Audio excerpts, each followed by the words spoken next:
Ever since opening the world's first true high-speed rail back in 1964, Japan has been ahead of the pack when it comes to innovative transportation and blistering speed. Now, more than half a century later, it's poised to stun the world all over again.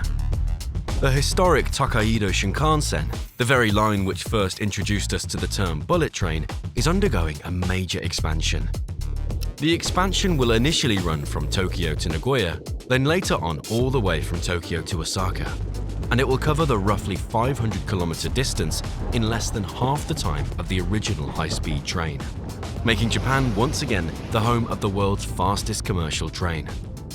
In this episode of Looking For, we'll be taking an in-depth look at this groundbreaking development in transportation. We'll study the almost magician-like technology that allows the train to move so fast, so reliably. We'll gather the available evidence to see what this new rail line will look like in practice and how it will impact Japanese society. And we'll even try to take a step aboard and get a sense of what it will be like to travel 500 kilometers per hour on a cozy passenger train. Welcome, friends, to Tokaido Shinkansen. Although it represents the cutting edge of transportation technology today, the Tokaido Shinkansen project has been in the works since the early 1970s. After the success of the initial 1964 line, Japan began looking at what were then called next-generation transport methods. This led to the development of a technology that sounds like something from a comic book: superconducting magnetic levitation. While other countries were also working on similar projects at the time, most notably West Germany and the US, Japan was the first to put the technology into a physical train and begin conducting tests. In 1979, Japan's ML500 train hit a staggering 517 kilometers per hour on the Miyazaki test track, by far the world record at the time. The reason for Japan's dominance during this period came down to the fact that its trains weren't just magnetic, they were also superconducting. In simple terms, this means that while everyone else was just using room temperature magnets, Japan was using cooled magnets, cooled to negative 269 degrees Celsius to be precise. Thanks to a phenomenon discovered in the 1930s called the Meissner effect, this careful supercooling, achieved with the use of liquid helium, induces currents in coils along the guideway that create repulsive lift and lateral stability. This allows the train to eventually float a full 10 centimeters above the track at speed, much higher than what can be achieved with regular electromagnetic suspension. This increased levitation isn't only amazing, it also enables the train to travel even faster. But in the beginning, this hyper-futuristic technology was confined strictly to the laboratory. Even still, Japan emerged in the mid-20th century as the world's leader in high-speed electric train travel. The Tokaido Shinkansen, which translates to New Main Line East Coast Route, debuted in 1964 and carried passengers at 210 kilometers per hour. Many of these passengers were still discovering the Beatles for the first time and driving cars that maxed out at 120 or 130. So, needless to say, this was considered extremely fast at the time. But, as I mentioned earlier, Japan was clearly not content to rest on its laurels. Researchers continued to work on increasing train speeds even as the rest of the world was marveling at the Tokaido Shinkansen. Over the next several decades, Shinkansen trains accelerated further and further, eventually reaching peak speeds of 320 kilometers an hour by the early 2010s. But surprisingly, this is not currently the world's fastest commercial railway. Today, several trains in China well exceed any in Japan, most notably the CR450, designed to run as fast as 400 kilometers an hour. Japan is now also tied for second place with France, whose TGV line reached 320 kph not long after Shinkansen first did. Cutting-edge high-speed rail is a point of strong national pride for the Japanese. Magnetic levitation, or Maglev for short, was simultaneously developed by several countries throughout the 20th century, and today is used in various rail lines across Asia and some parts of Europe. What separates Japan is its unique, decades-long focus on superconducting maglev, or SC maglev for short. As described earlier, this supercooling technique relying on the Meissner effect has been the brainchild of multiple generations of Japanese engineers. It's undergone numerous tests throughout the years, often setting records in the process, although the technology has never been implemented in a commercial train. After the record-breaking speed of 517 kilometers an hour set back in 1979, Japan dove into a long period of research and development, focusing on key factors like superconducting coil design, cryogenic cooling systems, and aerodynamics. Finally, in 1997, a prototype train called the MLX-01 achieved 531 km per hour on the Yamanashi Maglev test line. Less than 2 years later, that same prototype reached 552 kph. Then in December 2003, the MLX-01 hit 581, setting the world record for all trains. And most recently, in April 2015, the successor of the MLX-01, called the L0, reached 590. Then just a week later, 603. Now, over a decade since, this record still stands. And it's worth mentioning, these were manned tests, meaning 49 engineers went for the ride of their lives. To put it into perspective, 600 kilometers an hour is roughly half the speed of sound. The siren on an ambulance driving in the opposite direction would theoretically dip 2 full octaves as it passed by. But in reality, it would pass by far too quickly to even make out. In fact, nothing anywhere near the tracks could be seen clearly from out the windows. Only buildings more than 100 meters away would even be recognizable. Even large structures or mountains a full kilometer in the distance would appear and pass by within the span of just 12 seconds. If sustained, the speed Japanese train engineers were traveling would get them from London to Paris in just 45 minutes, covering the length of 2 Boeing 747s every second. But frustratingly, this incredibly speedy technology has still never been implemented in any real train, only prototypes under test conditions. But that is all about to change. The Central Japan Railway Company first announced its intention to raise funding for Chuo Shinkansen, the world's first superconducting maglev railway, all the way back in December 2007. JR Central projected the total cost to be 5.1 trillion yen. In today's US dollars, about 45 to 50 billion. The company also declared it would not be relying on government financing for the project. Then, in 2011, JR Central adjusted their estimate to 9 trillion yen, the equivalent of roughly 85 billion US dollars in today's money.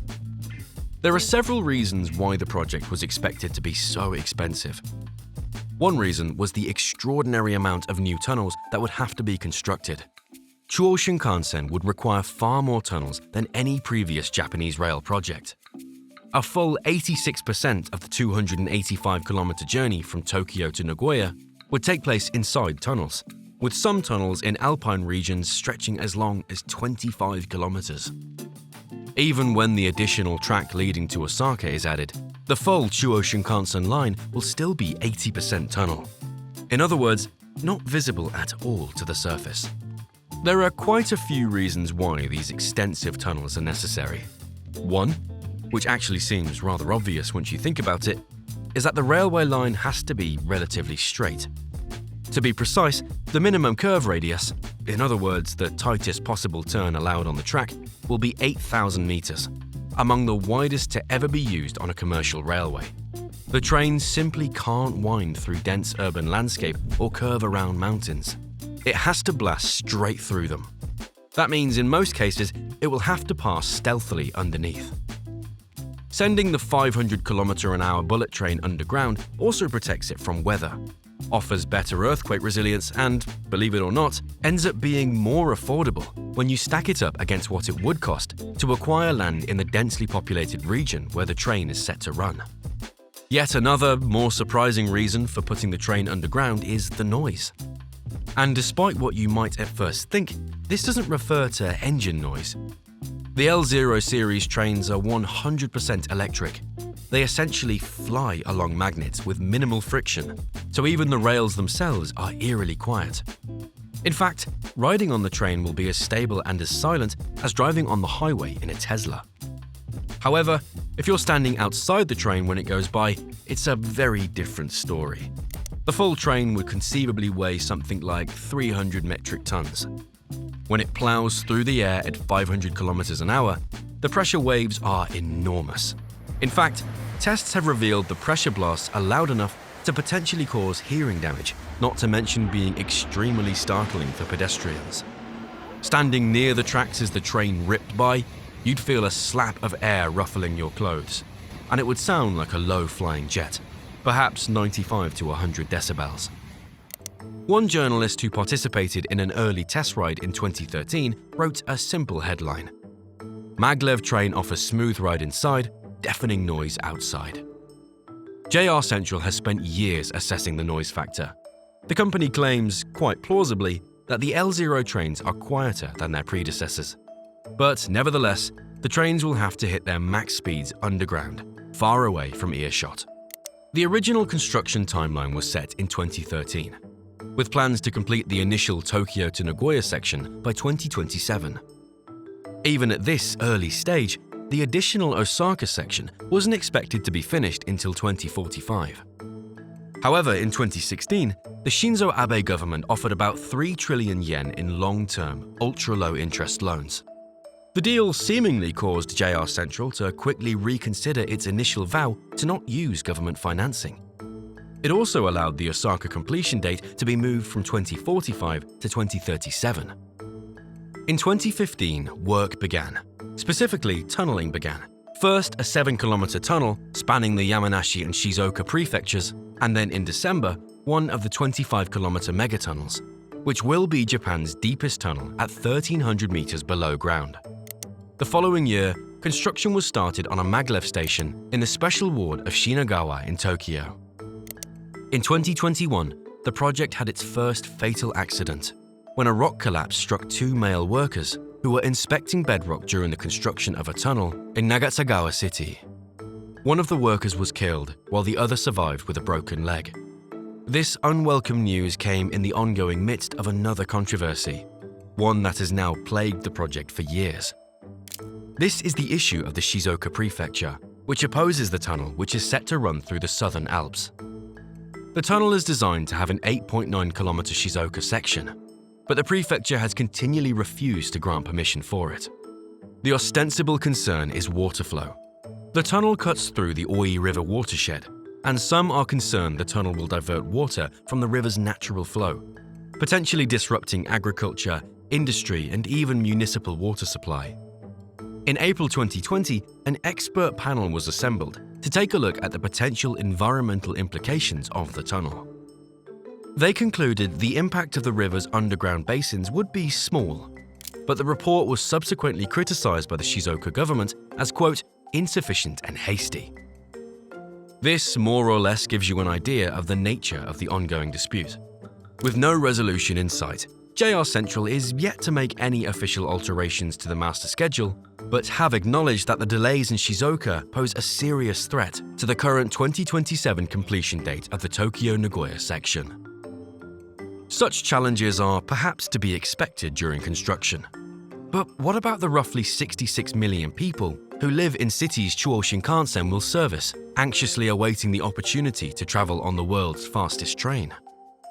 Examined in closer detail, the completed railway will feature 9 total stations. Travelers boarding Chuo Shinkansen at the Shinagawa station in Tokyo, either from within the city or from a connecting train, will encounter 4 stops before reaching Nagoya. But even so, the journey will take less than 1 hour. Normally, even on the original high-speed Tokaido Shinkansen, this is a nearly 1 hour 30 minutes trip. Given that so much of the journey will take place in long underground tunnels, the ride might feel almost like teleporting. And it will really feel like teleporting if you book the express service, which blasts right past the 4 intermediary stations and goes from Tokyo full speed straight to Nagoya. This journey, a journey of perhaps 270 kilometers, will be over in just 40 minutes. Those who have experienced test rides have described the onboard sensation as similar to that of an airplane at cruising altitude. Given that the train is technically 10 centimeters above the base of the rails, this makes sense.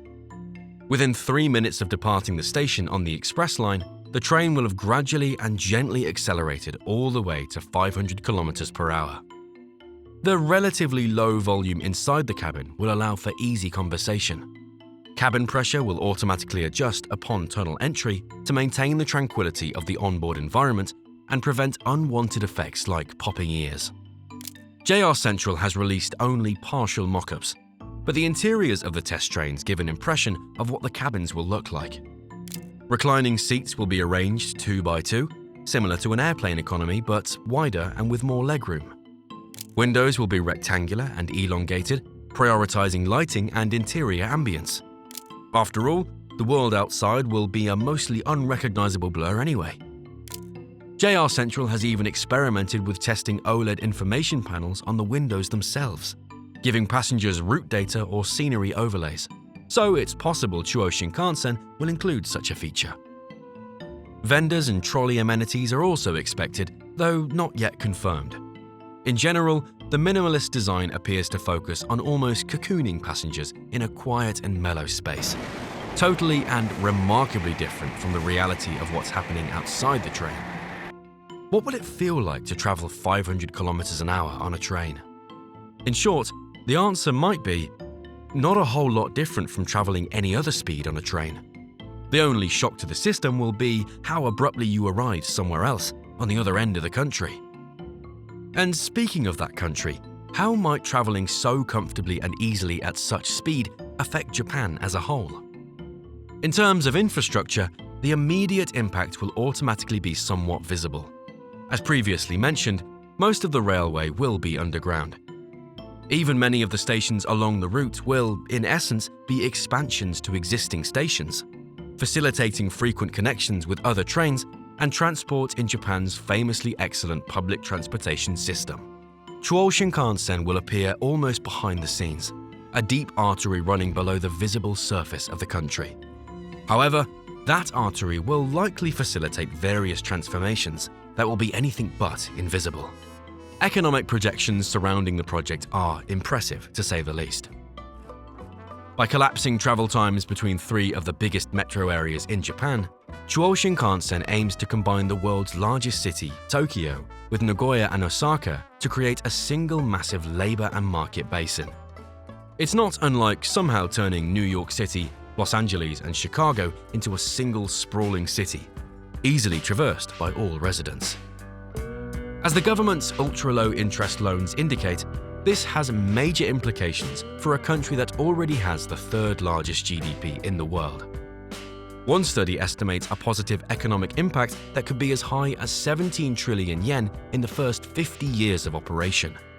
That's about $110.5 billion US. A lot of money, no doubt, but surprisingly, when squared with its roughly $60 billion cost, and when compared against other large, developed world infrastructure projects, those returns are actually on the moderate side. The benefit-to-cost ratio is roughly 1.9 to 1. Compare that with, for example, the Three Gorges Dam in China, which has a 20 to 1 benefit-to-cost and is expected to generate over $600 billion US long-term. But while this helps put Chuo Shinkansen in perspective, it's still one of the largest projects ever undertaken in Japan. And it won't just be societally transformative, it will also earn a permanent place in the history of transportation. 500 kilometers per hour is a landmark breakthrough, one that will have the rest of the world vying to catch up. It's a speed that, not so long ago, would have seemed like science fiction. According to JR Central, tickets for Chuo Shinkansen will be comparable to the cost of tickets for the standard Tokaido Shinkansen line.